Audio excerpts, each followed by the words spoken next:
Ladies and gentlemen, welcome back to the workshop. It is fantastic to have you here because today, just like every day here in the workshop, that we bring you along this journey. I have a lot of learning to do. It is my sincere pleasure to share this with you. If you follow along with this series, you will have noticed that I have failed a lot. And that is part of the joy of learning with trial and error. And what is it that we're seeking to accomplish? We're making a feather pattern Damascus KRIS integral keyhole handle dagger. We are also trying to make this a fine piece of work, a good piece of craftsmanship, and we're trying to learn about what that involves. And I can tell you now, it involves a lot of hard work, a lot of discipline to make sure that you're doing it right at every single step. And it also seems to involve not being a numpty, and I'm a numpty most of the time. Anyway, we've got to get to work. So here is where we are as of fitting our keyhole with the Cocobolo. The next step is to work on our guard. We need to get the profile of our guard sorted. We need to make sure that it's neatly and properly laid out so that side to side is even and proper and true and good and neat and isn't off center, is in different sizes. Make sure the wings line up with the edge, yada yada yada, all that stuff.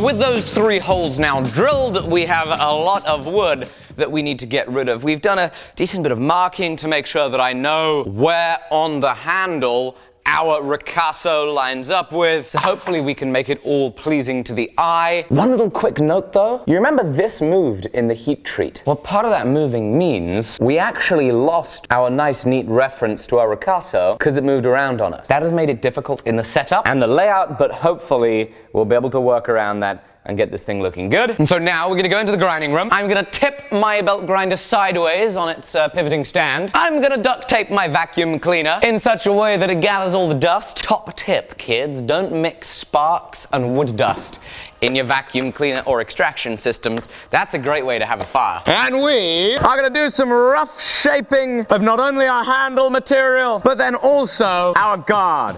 We need to cut one of them down, grind, shape, make it pretty.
Oakley dokley, so here's where we are. We have it roughed in, and we have sketched on it an idea for a facet. So, we will begin. Thanks to my buddy Will Stelter, he gave me some awesome thoughts on how it is that I could make some prettier looking facets. We're gonna take these curves here, bring them down into the center there. We're also gonna take a little bit of this line here of our guard. We're gonna bring a facet that comes in and then back out. I've scribed myself a center line here on the sides. This currently has a 400 grit finish the whole way on it, a 400 grit machine finish. It's still rough on the ends, but it's now time to very, very carefully take this on the contact wheels and start grinding some facets without destroying, I don't know, 15 days work.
So after an immense amount of work, these facets have been hand sanded, and it's got to be a good thing when you grip onto something and the hairs on the back of your neck stand up. It just feels so good. It looks so good. I could not be happier with how that handle is turning out. This is very exciting. Here, of course, you can see the extent to which we've sanded. Not only have we done our handle area in the keyhole, we've also come up here on the backside and the sides of the guards, which was very difficult, in fact, because the angle as to where that flat side of my guard meets and it swoops down is really it's not a very different angle. There's only a few degrees of difference between this plane here and that swooping plane there. So it's made all of that a lot of difficulty. I'm hoping that after the etch, it's all going to polish up neat and nicely and it's not going to be an issue. Before we go on to our final refinement of the blade ready for the etch, however, we have some holes to deal with. In hindsight, if I could go back in time, I wouldn't even put those holes in there because I don't think it would need it. I think there is so much tension on here,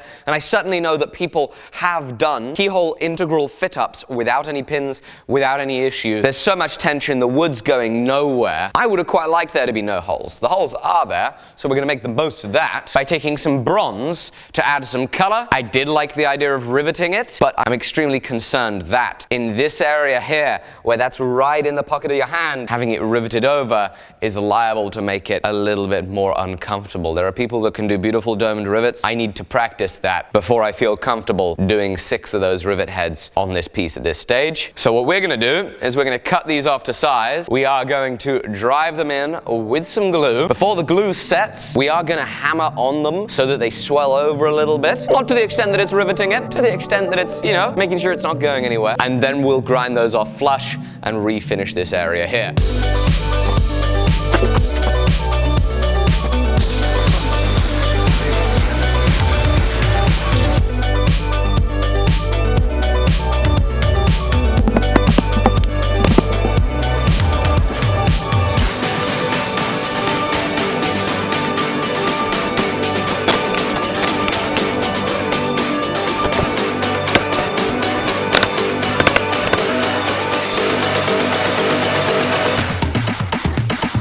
Okie dokie, the pins are in, they're flush. We've got a 400 grit finish back on it. Now time for us to take the towel off, work on the blade, make sure that it is a clean 400 grit everywhere. Again, make sure this is all clean. We've got no dicum, no little rust spots. Then that'll be some good progress. Okay, so I've just taken off the towel here. I've cleaned it with acetone, just getting ready to go to the hand sanding. Having a look at this again, I spotted something that I didn't do right the first time around. Look here at the tip. As the bevel starts to go off center, the center line of the bevel is straightening out, but the trouble is it's straightening out while the edges, the perimeter, is still curving, which means that it's way offline here. If I flip it over, we can see the same thing is happening on the other side. Now that's not good enough. There's no way that we can spend all this time on this project. No way that I can spend, 7+ days on the handle alone, and then let that thing be done with such an appalling grind here at the tip. So even though, of course, we spent days hand sanding this,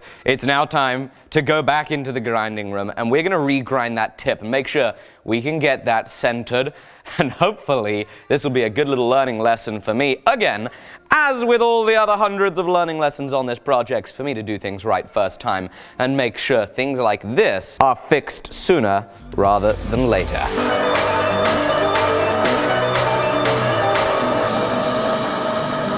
I've got that bevel much better centered. I've now put a 400 grit Trizact and A45 on. This edge is currently at 0, but I don't want it at 0. What I want to do is I want to just refine that profile and get that edge to stay about kind of probably 5/1000 thick or something. That way it's a little stronger in the etch and we can put a proper secondary bevel on it after the fact.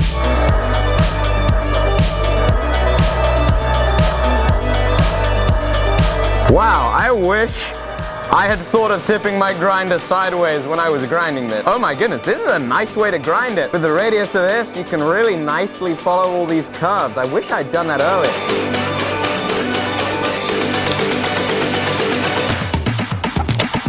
Okay, the blade's been hand sanded, degreased the handle. It would appear that we are now ready for the resist. So we've got two options. We can go for the clear nail polish, get that 60 seconds super shine look, or, and my personal favorite, we can go for the pink Rimmel London 60 seconds super shine look. Now, as you can see, my nails are looking gorge today. Right, so we're gonna be using this stuff because you can apply it on and it means that the acid is not gonna touch where this is applied.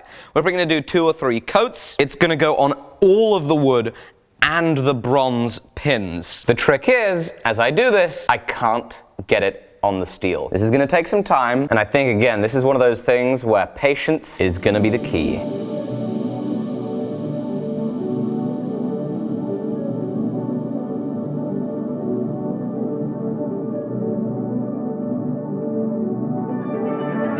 The resist is on. It's now time for the etch. So here we go. What, 15, 16 days? A huge amount of effort. I probably cut myself a few times. Thankfully, I don't think I cried. Certainly laughed, learned a lot. After all that, it's now time for the most important part, the finishing part. Into the ferric chloride. And now we're gonna pull it out and check there are no major flaws in our etch. Looking rather beautiful. We'll leave it in there for a bit and let it do its thing.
It has truly been a tremendous honor and privilege to be able to have you here for this journey and share with you just how much I have learnt making this KRIS.